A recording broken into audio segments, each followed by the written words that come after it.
मी लावलेल्या मनी प्लांटला आज 2 पानं आलेली आहेत आणि बघा किती मोठे झालेत आणि माझ्याकडे पैसे वाढत नाहीत, पण माझे फॉलोअर्स लय वाढतायत भरभरीनं. आणि आज आम्हाला चक्क स्वामीजींचे दर्शन करायला भेटले. असं वाटत होतं साक्षात स्वामीच समोर आहेत. हे बघून मन खूप प्रसन्न झालं.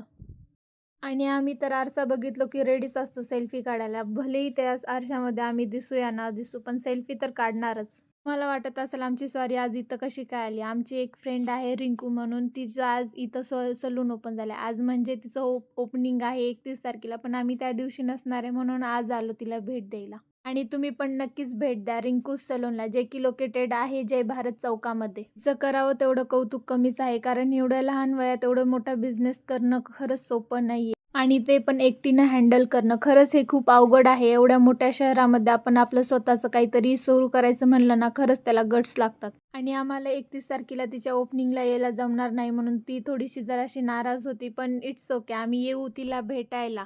आणि परत हे निघाले वाघोलीला, तर कारण तिकडं जायला खूप वेळ लागेल म्हणून हे लवकरच निघाले. ह्यांना बाय बाय केलं आणि मी पण निघाले होते. तेवढ्यात काय यांचा सोफा आला. मग म्हणलं थोडंसं थांबून जाऊया, कारण मी जवळच राहते. सोफा आतमध्ये घेतला आणि रिंकू म्हणली, चल मी पण तुला सोडते. आणि जात जात आम्ही मग ज्यूस प्यायला गेलो आणि मला तिथं मिस्टर DIY दिसलं. मी म्हणलं परत जाऊया, कारण मी कधी गेले नाहीये तिथं. मग ज्यूस पिलं, जर थोड्याशा गप्पा मारल्या आणि मग परत आले मी घरी. हा व्हिडिओ आवडला तर लाईक करा, शेअर करा आणि फॉलो करा. Bye bye.